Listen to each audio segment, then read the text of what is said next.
We are now joined by Honorable Bashir Usman Goro from Sokoto State. He represents Gada Goronyo Federal Constituency in the House of Representatives. He is also the House Deputy Chairman, Committee on Disaster and Emergency Preparedness. Welcome to the program.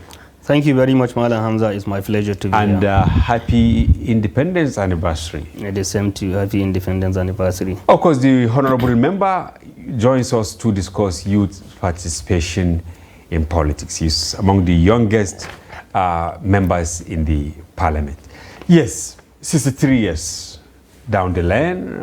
What is your take on Nigeria's trajectory, especially as far as youth participation in politics is concerned? Well, thank you very much. When we are talking about youth inclusion in politics, generally looking to Nigerian democracy, Nigerian democracy, just upcoming democracy, we didn't spend up to 30 years in democratic system of government. So it's now 24 years, yeah, from 1999. It's 24 years, yes. So the process is a gradual process, and Nigerian as a country, we are gradually understanding the system of democracy, and we are upholding to it. And coming to the youth inclusion is something that it's really difficult, even at the developing countries. It's something that the young people must necessarily struggle to see themselves in the position of power, more especially the elective position. When it comes to the appointment, many countries, developing and developed nations, are giving young people appointment in different capacity and at different capacity. But when it comes to elective position, it's seriously struggle for young people to position themselves in the elective position. How tough was it for you to get to the House of Representatives? Well, speaking generally, having understanding the system and the process entirely, and with the vast experience that we have across the African countries, I can tell you the democratic process, or rather political system in Nigeria, is very tough. It's really capital intensive. So for young people, all of us, we have people that have capacity, people that have, capability, people that have all what it takes to be in the position of leadership. But unfortunately for us, our population, the majority of our population, we are drawing back when it comes to capital intensive. And politics in Nigeria is really capital intensive. Meaning it requires a lot money of money and energy. A lot of money. So you had the money maybe because you serve as commissioner in Sokoto State? In some cases, in Nigeria, more especially, we witnessed a very good, remarkable achievement in the just 2023 election that brought on board a lot of young people. Some, they don't even have money. Some, it's just a determination of electoral to elect them in different certain positions, ranging from the State House of Assemblies to the National Assembly, House of Representatives, even into and even to the Senate. So we have witnessed a very positive changes in the democratic system of Nigeria, where so many young people come on board with or without money. Some cases are very rare in this situation, but the majority been capital intensive definition. Meaning they found their way, they bought their way to get to the elected position. And they got into the elected You defeated a four-time member in the House of Representatives to get to where you are. How top is it? And is it the end of the game? Because we had that, is it more than 90% of senators are facing litigation in courts? What is the situation in the House of Representatives? Well, it's actually true. More than 90% of the national lawmakers, comprising both the upper and the lower chamber, are absolutely in court battling with the tribunal and some at the Court of Appeal. Because some tribunal judges have passed judgment, some panel have passed judgment, and members have rushed to appeal court, while some are still at the tribunal looking for judgment before moving to appeal court. And that action of Nigerian political system, from electoral, INEC declaration to tribunal to appeal court, is what all in bulk put a capital intensivity. It tells a lot on your resources. resources requiring for you to go into the pre-election matters, election profile, reserve your energy for tribunal, reserve your energy for court of appeal, and eventually settle down and start, looking forward how you are going to give back the dividends of democracy, projecting a positive law for the nation, and all of that. But for my own case that you have questioned, let me answer that question, that how I get way to defeated the 4th times member in the then House of Representatives, starting from the 7th,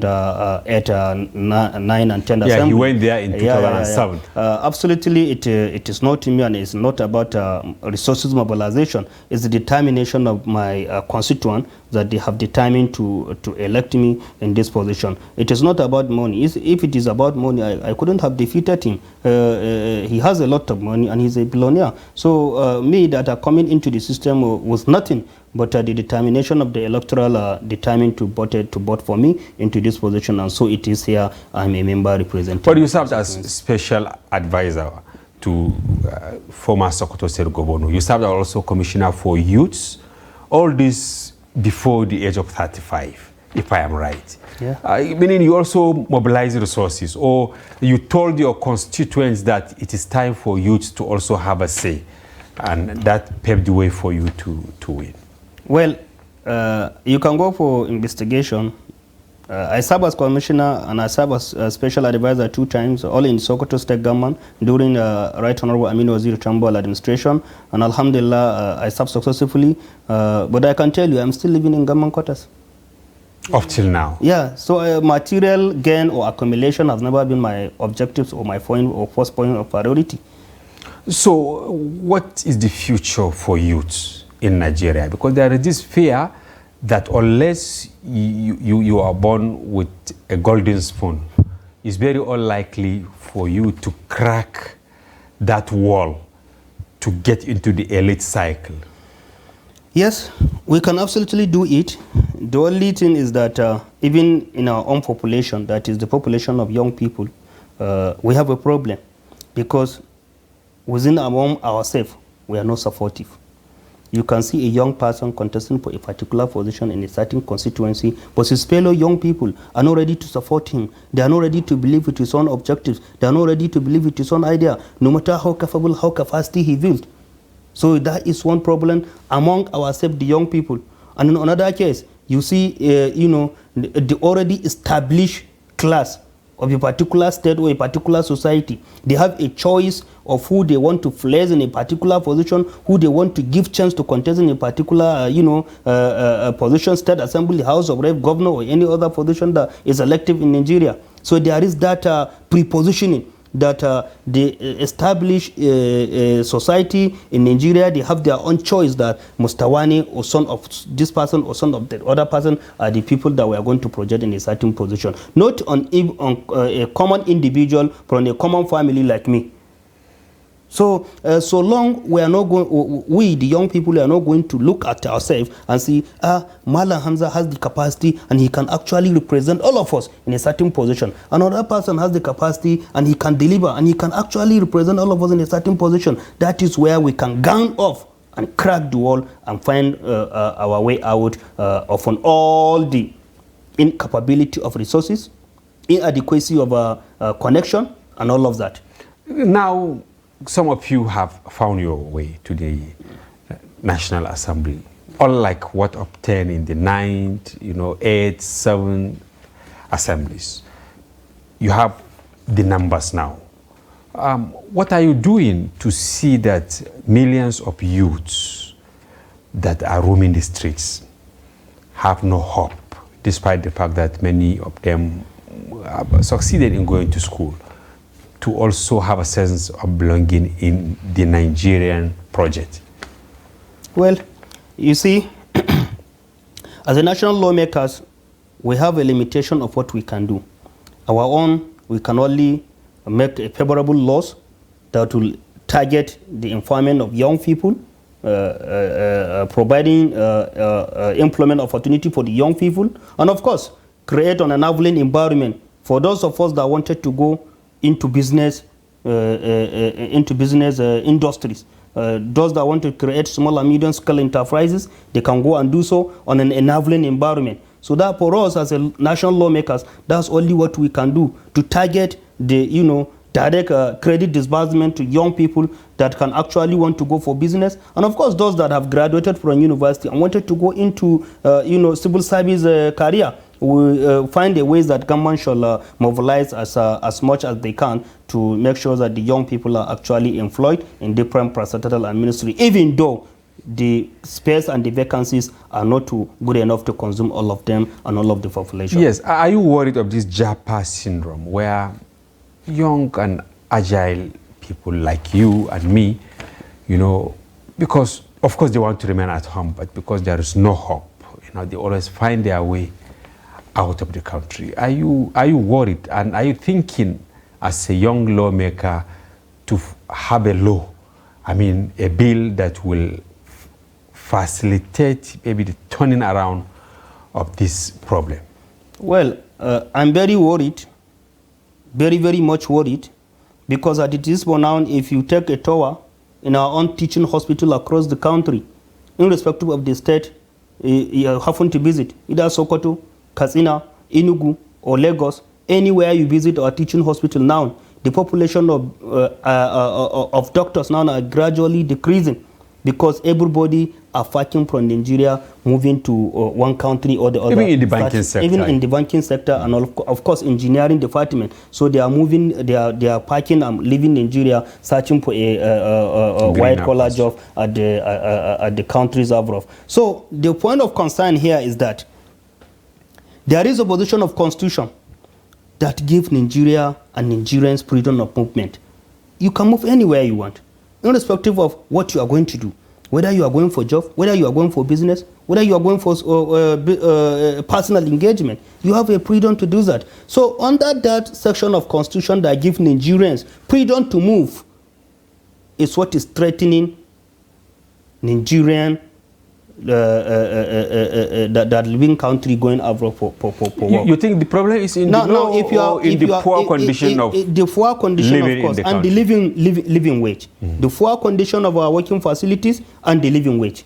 So the problem is that we are not ready to increase the maximum wage, that living wage, that our workers can actually work comfortably. A doctor can feel okay and satisfied to work in Nigeria. A doctor or an engineer can feel okay and satisfied to work in Nigeria because his living wage is adequate enough to take care of his daily need, to take care of his children's school fees, to take care of his saving. Because no one can live without saving. So the living wage in Nigeria is not, the truth of the matter, the living wage is not as adequate as it is for a doctor to work and to, comfortably fit his family. So you have, so as a nation, nearly 4 years now. We have to look to the situation of improving our living wage so that our doctors, our engineers, our professional bodies can actually feel comfort, much more comfortable than even the politician. Then what about those who did not have the opportunity to go to school? Of course, maybe some finish just primary school or secondary school and they are not privileged to go to school. What are you people thinking, because as lawmakers, to also give them a sense of belonging, maybe through farming, maybe through SME, as you mentioned earlier? You are raising a very good point. You see, for my own constituency, a very good example. The population of my constituency, 90% of us are farmers.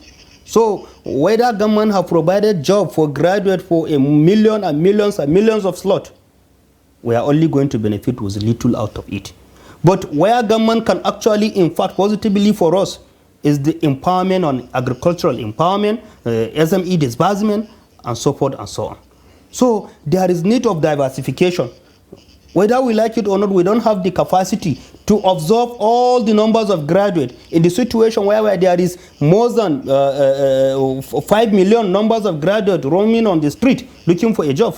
Then where are the capacity and the agencies and the ministries that Nigerian as a government are going to accommodate all the numbers of graduates? Then we should diversify and think where we can send a large number of graduates to SMEs, small and medium scale enterprises, some to farming, some to building, others to many creation in the country, for them to have a living, a living finding. All right, Honorable, thank you very much, but I'm tempted to say you just give a word on this, ethnic champions who are all out to divide Nigeria? A word or two for them.